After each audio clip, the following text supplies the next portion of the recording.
जय श्री राम। नमस्कार, मैं धीरेन्द्र मोहन त्रिपाठी और आप देख रहे हैं यथार्थ संवाद। भारत में इस्तीफा कभी व्यवस्था से भागने का रास्ता नहीं माना जाता था। वह आखिरी सीढ़ी हुआ करता था।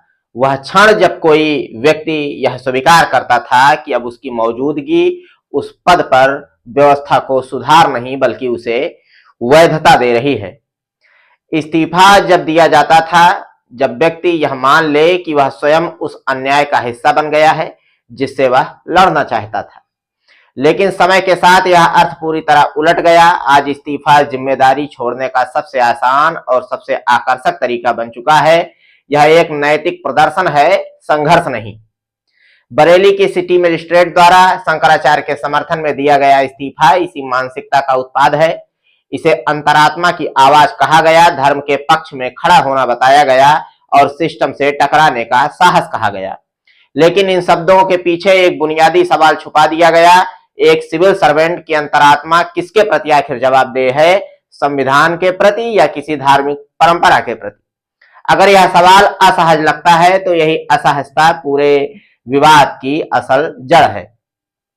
एक प्रशासनिक अधिकारी को इसलिए ताकत नहीं दी जाती कि वह अपने व्यक्तिगत विश्वासों के आधार पर सार्वजनिक व्यवस्था को चुनौती दे, बल्कि इसलिए दी जाती है कि वह कानून और संविधान के दायरे में रहकर निर्णय ले। उसकी कुर्सी कोई निजी मंच नहीं होती बल्कि जनता द्वारा सौंपी गई जिम्मेदारी होती है।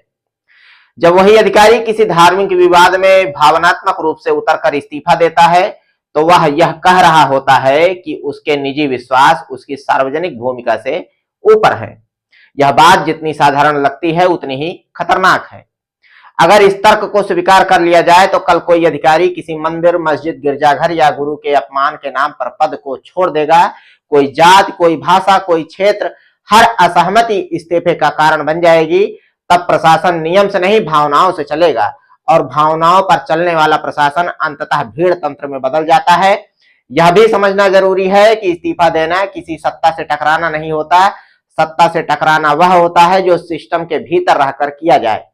फाइलों में लिखी जाए आपत्तियां, नोट शीट पर दर्ज असहमति, गलत आदेशों को लागू करने से इंकार, अदालत का दरवाजा खटखटाना, ये सब असली टकराव के रूप हैं। इस्तीफा उनमें से कुछ भी नहीं है। इस्तीफा टकराव से पहले मैदान छोड़ देना है। इस्तीफा देने के बाद व्यक्ति मुक्त हो जाता है। उस समय न तबादले का डर रहता है, न गोपनीय रिपोर्ट का, न ही विभागीय जांच का। लेकिन जो सिस्टम वह छोड़कर जाता है वही सिस्टम उसी तरह चलता रहता है। अधिकारी चला जाता है, दूसरा अधिकारी आ जाता है, नीति वही रहती है, आदेश वही रहते हैं। फर्क सिर्फ इतना होता है कि एक असहज सवाल पूछने वाला चला गया। शंकराचार्य जी के समर्थन में दिया गया इस्तीफा इसी पलायन को नैतिक रंग देने की कोशिश है। यह कहना कि मैं इस अन्याय का हिस्सा नहीं बन सकता सुनने में अच्छा लगता है, लेकिन यह नहीं बताया जाता कि उस अन्याय को रोकने के लिए आपने भीतर रहकर आखिर किया क्या। अगर आपने कुछ नहीं किया तो आपका इस्तीफा नैतिक साहस नहीं, नैतिक शॉर्टकट है। समस्या यह भी है कि भारत में हम संघर्ष से ज्यादा त्याग को रोमांटिक मानते हैं। हमें वह व्यक्ति ज्यादा पसंद आता है जो सब कुछ छोड़कर चला जाए, बजाय उसके जो डटा रहे और रोज अपमान, दबाव और अकेलेपन का सामना करे। जबकि सच यह है कि व्यवस्था को बदलने वाले लोग कभी भावनात्मक विदाई नहीं लेते। वे चुपचाप भीतर से सिस्टम को कुरेदते रहते हैं जब तक कि या तो सिस्टम बदल जाए या वे टूट जाए। अब इस पूरे विमर्श में दूसरा उदाहरण और भी महत्वपूर्ण हो जाता है। सीएम के समर्थन में इस्तीफा देने वाले GST deputy commissioner Prashant Singh का। यहां कहानी और साफ हो जाती है क्योंकि यहां इस्तीफा सत्ता के विरोध में नहीं, सत्ता के समर्थन में दिया गया। यह अपने आप में बताता है कि इस्तीफा किस तरह एक राजनीतिक मुद्दा बन चुका है। सत्ता के समर्थन में दिया गया इस्तीफा दरअसल यह कहता है कि व्यक्ति व्यवस्था के भीतर रहकर अपनी निष्ठा साबित नहीं करना चाहता बल्कि सार्वजनिक प्रदर्शन के जरिए अपनी वफादारी दर्ज कराना चाहता है। यह समर्थन नहीं, निवेश होता है भविष्य की राजनीति में, भविष्य की पहचान में और भविष्य के फायदे में। और जब ऐसा व्यक्ति बाद में फ्रॉड निकल जाए तो पूरा खेल खुलकर सामने आ जाता है। जैसा कि आप जानते हैं कि प्रशांत सिंह का इस्तीफा पूरी तरीके से एक फ्रॉड था। वो गलत सर्टिफिकेट बनाकर, विकलांग सर्टिफिकेट जो कि पूरी तरीके से उनका फर्जी है, उसको बनवाकर और नौकरी हथिया चुके हैं। प्रशांत सिंह का मामला सिर्फ एक व्यक्ति की बेईमानी की कहानी नहीं है, यह उस संस्कृति की कहानी है जहां इस्तीफा नैतिकता का प्रमाण मान लिया जाता है, बिना यह पूछे कि इस्तीफा देने वाला व्यक्ति खुद कितना ईमानदार है। यहाँ इस्तीफा ढाल बन जाता है जिसके पीछे व्यक्ति अपने अतीत, अपने कृत्यों और अपनी सच्चाई को छुपा लेता है। इस सबसे बड़ा नुकसान यह होता है कि समाज इस्तीफा शब्द पर ही भरोसा खो देता है। हर त्याग संदिग्ध लगने लगता है, हर नैतिक दावा शक के घेरे में आ जाता है और इसका खामियाजा उन लोगों को भुगतना पड़ता है जो सच में ईमानदार होते हैं लेकिन दिखावा नहीं करते। यह भी गौर करने की बात है कि योगी आदित्यनाथ जैसे ताकतवर मुख्यमंत्री के समर्थन में इस्तीफा देना किसी खतरे का संकेत नहीं देता। असली खतरा सत्ता से असहमति में होता है, ना कि उसकी वफादारी में।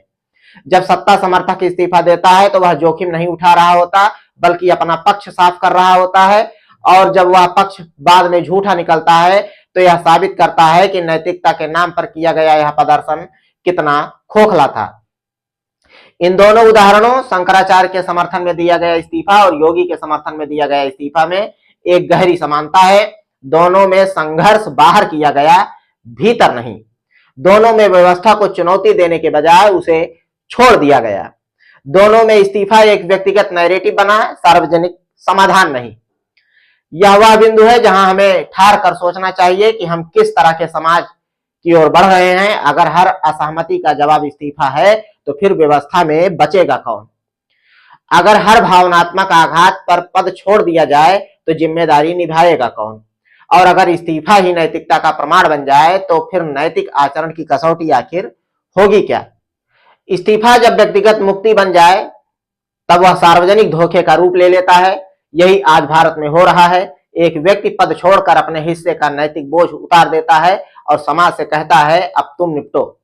यह प्रक्रिया सुनने में त्याग लगती है, लेकिन असल में यह जिम्मेदारी का निजीकरण है। एक व्यक्ति अपने फैसले को नैतिक घोषित कर देता है और पूरे सिस्टम की विफलता का बोझ जनता पर छोड़ देता है। यहाँ एक बुनियादी बात समझनी होगी, कोई सिविल सर्विस, कोई आत्म खोज का मंचन नहीं है। यह कोई आश्रम नहीं है जहां अंतरात्मा की शांति के लिए सब कुछ छोड़ दिया जाए। यह एक कठोर, जटिल और अक्सर अनैतिक दबाव से भरा ढांचा है जिसमें रहकर ही बदलाव संभव होता है। जो लोग इस ढांचे में आते हैं वे यह जानते हुए आते हैं कि यहाँ समझौते होंगे, टकराव होंगे और कई बार चुप्पी भी साधनी पड़ेगी। अगर इन सब से बचने का नाम ही नैतिकता है तो फिर सेवा का अर्थ ही क्या रह जाता है? इस्तीफा देने वाला अधिकारी अक्सर यह दावा करता है कि वह अन्याय का हिस्सा नहीं बनना चाहता, लेकिन यह दावा तभी विश्वसनीय होता है जब यह दिखे कि उसने उस अन्याय को रोकने के लिए भीतर रहकर क्या क्या किया। क्या उसने लिखित असहमति दर्ज की? क्या उसने गलत आदेश पर हस्ताक्षर करने से मना किया? क्या उसने न्यायालय का दरवाजा खटखटाया? क्या उसने तबादले, दंड या बदनामी का जोखिम उठाया? अगर इन सवालों के जवाब नहीं है तो इस्तीफा नैतिक साहस नहीं बल्कि नैतिक सुविधा है। भारत में समस्या यह है कि हम प्रक्रिया से ज्यादा प्रतीकों को महत्व देते हैं। हमें वह व्यक्ति दिखता है जो कैमरे के सामने त्यागपत्र पढ़ता है, लेकिन वह नहीं दिखता जो सालों चुपचाप फाइलों में लड़ता रहा। जो इस्तीफा देता है वह कहानी बन जाता है, जो डटा रहता है वह गुमनाम रह जाता है। यही कारण है कि इस्तीफा संस्कृति फलती फूलती है और संघर्ष संस्कृति दम तोड़ देती है। यह भ्रम सिर्फ आम जनता तक सीमित नहीं है, मीडिया भी इसमें बराबर की भागीदार है। इस्तीफा एक आसान स्टोरी है, एक चेहरा, एक बयान, एक भावनात्मक नैरेटिव। इसके उलट सिस्टम के भीतर की लड़ाई उबाऊ होती है। उसमें दस्तावेज होते हैं, तारीखें होती हैं और प्रक्रियाएं होती हैं। वह टीआरपी नहीं देती। इसलिए मीडिया भी अनजाने में इस्तीफा को बढ़ावा देता है और संघर्ष को हाशिए पर डाल देता है। अब इस बात पर भी ध्यान दीजिए कि इस्तीफा किसे सबसे ज्यादा राहत देता है, जनता को या सत्ता को? जनता को तो बिल्कुल नहीं, हाँ सत्ता को, क्योंकि इस्तीफा सत्ता के लिए समस्या नहीं समाधान होता है।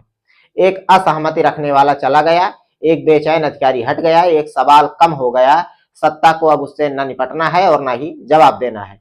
यह कोई संयोग नहीं कि ज्यादातर मामले में इस्तीफे के बाद व्यवस्था और भी सुचारू हो जाती है, क्योंकि प्रतिरोध खत्म हो जाता है।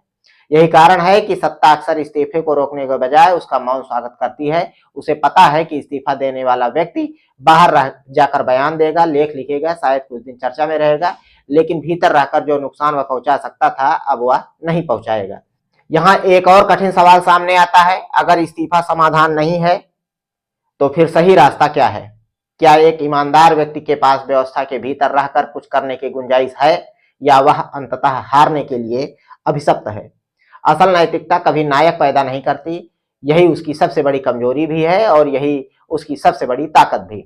वह चुपचाप काम करती है, दस्तावेजों में दबी रहती है, फाइलों को के हाशियों पर लिखी जाती है और अक्सर अपने समय में पहचानी भी नहीं जाती।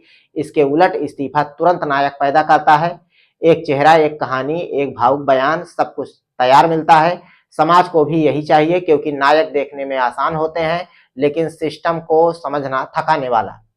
यही कारण है कि हम इस्तीफे को नैतिकता मान लेते हैं और संघर्ष को जिद समझते हैं, जबकि सच्चाई उसके उलट है।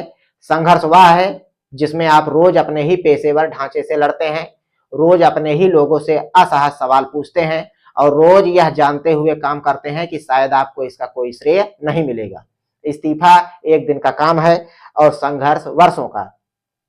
एक ईमानदार अधिकारी की असली परीक्षा यह नहीं होती कि वह कब कुर्सी छोड़ता है, बल्कि यह होती है कि वह कुर्सी पर बैठकर कितनी देर तक असुविधाजनक बना रहता है, कितनी देर तक वह हाँ सर नहीं कहता, कितनी देर तक वह नियम को व्यक्ति से ऊपर रखता है और कितनी देर तक वह यह जोखिम उठाता है कि उसका करियर धीमा हो जाएगा, उसकी पोस्टिंग बिगड़ जाएगी या वह सिस्टम में समस्या वाला आदमी कहलाने लगेगा। यह सब इस्तीफे में नहीं दिखता। इस्तीफे में सिर्फ एक क्षण दिखता है, एक नाटकीय क्षण। लेकिन प्रशासन, न्याय और लोकतंत्र क्षणों से नहीं चलते, वे निरंतरता से चलते हैं और निरंतरता इस्तीफा तोड़ देता है। जरा कल्पना कीजिए, अगर हर ईमानदार अधिकारी भावनात्मक क्षण में इस्तीफा दे देता है तो सिस्टम में बचेगा कौन? वही लोग जिन्हें ना नैतिकता से मतलब है, ना ही असहमति से। इस्तीफा अगर ईमानदार लोगों का सामान्य विकल्प बन जाए तो वह अनजाने में बेईमानों के लिए रास्ता साफ कर देता है। यह बात सुनने में कठोर है लेकिन सच है। इस्तीफा कई बार भ्रष्ट व्यवस्था का सबसे अच्छा दोस्त होता है। यही कारण है कि हमें यह पूछना चाहिए कि शंकराचार्य के समर्थन में दिया गया इस्तीफा हो या योगी के समर्थन में, इनसे सिस्टम में क्या बदला? क्या किसी नीति में सुधार हुआ? क्या किसी प्रक्रिया में पारदर्शिता आई? क्या किसी आम नागरिक का जीवन बेहतर हुआ? अगर इन सवालों के जवाब नहीं है तो फिर इस्तीफा सिर्फ आत्मसंतोष है, सार्वजनिक सुधार नहीं। और आत्मसंतोष लोकतंत्र के लिए खतरनाक चीज है। वह व्यक्ति को भ्रम देता है कि उसने अपना कर्तव्य पूरा कर लिया है, जबकि असल में उसने सबसे कठिन हिस्सा छोड़ा है। लोकतंत्र में नैतिकता का मतलब खुद को हल्का करना नहीं होता, बल्कि बोझ उठाना होता है, बोझ जो लंबे समय तक उठाया जाए। यह भी समझना जरूरी है कि हम इस्तीफे से इतना जुड़ाव क्यों महसूस करते हैं, क्योंकि इस्तीफा हमें यह भरोसा देता है कि कोई तो अच्छा था। यह भरोसा हमें सुकून देता है।